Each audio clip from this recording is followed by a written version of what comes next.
They thought he was just another easy target, a quiet man alone in a diner. But when the bikers pushed too far, they learned the hard way some battles are over before they begin. The wind had a bite to it that afternoon as Darius pulled his truck into the gravel parking lot of Earl's Diner, a worn-out roadside joint just off Route 66. The kind of place where time seemed to stall and strangers weren't always welcome. The Open sign buzzed dimly against the dusty glass window, flickering with just enough life to signal it was still in business. A lone gas station stood nearby, its pumps rusted and forgotten. Darius cut the engine, took a moment to glance at the diner, then grabbed his wallet and cap. Inside, the diner was exactly what he expected: checkered floors, vinyl booths splitting at the seams, and a jukebox in the corner that hadn't played a song in decades. The smell of burnt coffee and stale grease hung in the air like a bad memory. A waitress with tired eyes wiped down a counter that was already clean, muttering something to the short-order cook behind her. Darius walked in, the bell above the door jangling loud enough to turn heads that lingered. There were no smiles, no polite nods, just stares. The kind of stares you feel before you see them. Curious, cautious, and heavy with something unspoken. At a corner table, a group of bikers sat, draped in leather vests and dark sunglasses, despite the dim lighting. Their laughter dropped into silence the moment Darius entered. Unbothered, he adjusted his baseball cap, kept his shoulders relaxed, and headed for a booth near the window. He liked facing exits. Old habits die hard. The waitress approached him, her pen tapping nervously against her notepad. "What'll it be?" she asked, her voice flat. "Just a cheeseburger and fries," Darius replied softly, "and a coffee, black." The woman scribbled it down without looking at him, her eyes darting toward the bikers who were now watching Darius like a hawk circling its prey. Darius didn't engage, he just sat calm and still, tracing the rim of his coffee cup as if the room around him didn't exist. "For you, a free like is easy, but for me, it is the greatest support and encouragement. For this video, can you give me 1 like and 1 subscription? Thank you very much." But it did exist, and it was getting louder. One of the bikers, a broad man with a thick beard and knuckles tattooed in black ink, leaned back in his chair, speaking loud enough for the whole diner to hear. "Well, would you look at that? Seems we got ourselves a tourist." The others snickered, low and guttural. Darius ignored him. Beardman wasn't done. "Hey, buddy, you deaf or just rude?" The waitress returned with Darius's coffee, her hand trembling slightly as she placed it on the table. Darius offered her a faint smile and a soft, "Thank you." It wasn't her fight. She didn't need to feel guilty for walking away, and she did just that. Fast. Darius took a sip of his coffee. He didn't need to look up to know all eyes were on him. Now the room had taken sides without him saying a word. Outside, a truck rumbled past, gravel crunching beneath its tires. Inside, the air thickened like the calm before a storm. The silence wouldn't last much longer, and Darius knew it. The tension in the diner felt like a held breath, a moment stretched too thin. The bikers had stopped pretending. All eyes locked on Darius, waiting for a response he didn't feel the need to give. "Maybe he's just shy," Beardman jeered, his lips twisting into a smug grin. "Or maybe he's lost. Ain't much for his kind out here." A low, cruel laugh rolled through the group like a wave hitting rocks. The diner wasn't big, but in moments like this, it felt suffocating. Darius took another slow sip of coffee, unbothered, as though he hadn't heard them. He didn't flinch, didn't twitch. If anything, he looked bored. That silence, his calm, only made them angrier. The scrape of a chair echoed loud as Beardman pushed away from the table.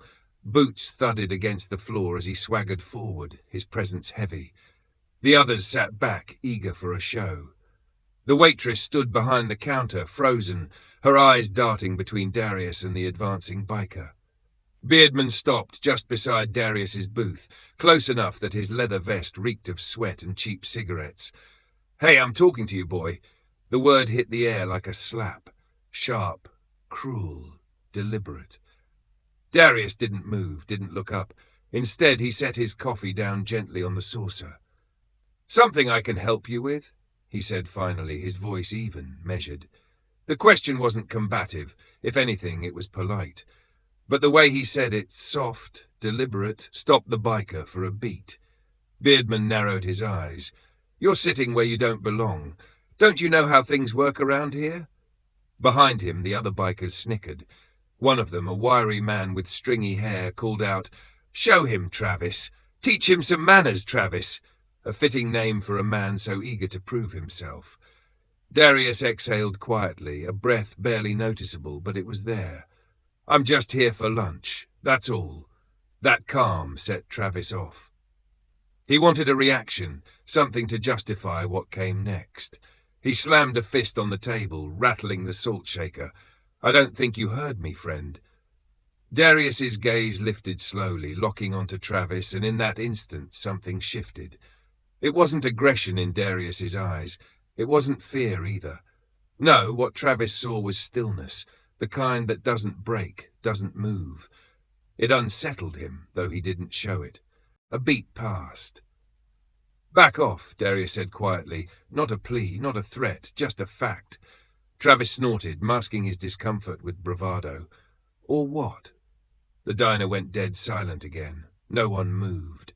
Even the cook had stopped flipping burgers. Travis's patience snapped. "You're going to learn some respect today." He reached out to grab Darius by the collar, and Darius's hand moved quick as a snake. He caught Travis's wrist mid-air, his grip iron tight. The biker froze, startled. "Don't," Darius said softly, his voice still calm but carrying an edge now, a warning. For a moment, Travis didn't know what to do. The other bikers were watching, goading him silently to act. He yanked his arm free with a jerk and stumbled back a step, snarling to save face. "Think you're tough, huh?" Travis spat, flexing his hand. "We'll see about that." He turned toward the others. "Get up, boys." Chairs scraped, the air thickened. The rest of the bikers, 5 in total, rose to their feet one by one, smirking as they cracked knuckles and rolled shoulders.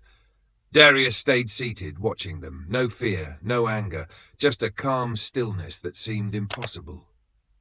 The waitress, trembling, grabbed the phone behind the counter. "Don't," she started, but Travis cut her off with a glare. "Put it down," he barked, and she shrank back, helpless. Travis turned back to Darius. "You've got 2 choices, pal. Walk out that door right now, or we take this outside." Darius didn't move, didn't blink. He set his coffee cup down, the sound almost inaudible. "I'd rather finish my lunch," he said simply. Travis grinned like he'd won something. "Fine, we'll do it here." Then the bikers moved in closer, forming a half circle around the booth. They thought they had him trapped, thought the numbers mattered. They were about to find out how wrong they were. The diner had become a stage, every person an unwilling audience member. Nobody moved, nobody spoke, even the clinking of utensils had stopped. The bikers loomed, their shadows stretching across Darius like threats. Travis, eager to reclaim his pride, cracked his knuckles and smirked. "Last chance, tough guy. Walk out now before we put you down." Darius stared at him, unblinking. There was no shift in his posture, no tensing of muscles. He looked almost bored, and that made Travis furious. "You just don't get it," Travis spat, and without warning he lunged. The moment moved in slow motion for everyone else, but for Darius it was instinct, like breathing. Darius shifted, not a flinch, not a shuffle, a precise move practiced to perfection. He slid out of the booth in one fluid motion, grabbing Travis's wrist mid-swing, redirecting his force. The biker stumbled forward, caught off guard. Before he could react, Darius twisted Travis's arm behind his back, guiding him straight into the table. A loud thud echoed through the diner as the biker's chest slammed into the laminate surface. One down. The others hesitated, startled. Darius released Travis, letting him crumble to the floor, groaning. He turned toward the others, his eyes calm but firm. "You don't want this," he said softly, almost like advice. "But bikers don't back down. not when there's an audience. The wiry man with stringy hair was next, charging with a yell, fists swinging wild. Darius sidestepped him like water flowing around a rock, then planted an elbow into the man's gut. The biker wheezed, folding over as Darius used his own momentum to send him sprawling into a chair. 2 down. The remaining 3 bikers moved together, now realizing this wasn't a bar fight. This was something else. A sharp sense of panic replaced their bravado, but it was too late.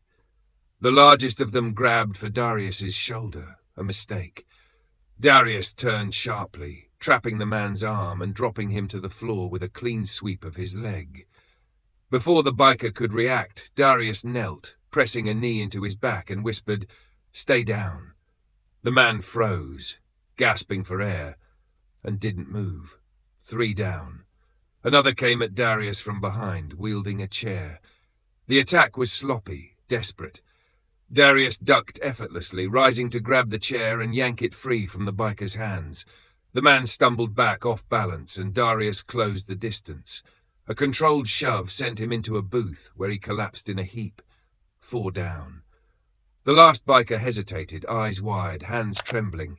He looked around at his friends, bruised, broken, humiliated. Then he looked at Darius, who hadn't even broken a sweat. Darius tilted his head slightly, a silent question. "You're done?" The biker swallowed hard, then turned and bolted for the door, the bell above it jangling wildly as he fled into the parking lot. 5 down. The diner went still. Darius exhaled, adjusting his baseball cap as he glanced at the mess. The bikers groaned from the floor, too shocked or winded to get up. Travis, still slumped over the table, looked up with a mixture of pain and disbelief. Darius looked him in the eyes and said softly, "I told you to back off." The silence that followed was deafening, but it wasn't the fight people would remember. It was what came next. The diner sat frozen. Nobody moved. The silence felt heavier than the fight itself. The waitress stood behind the counter, her hand still on the phone she never got the chance to use. The cook peeked through the kitchen window, eyes wide, his spatula hanging uselessly in his hand.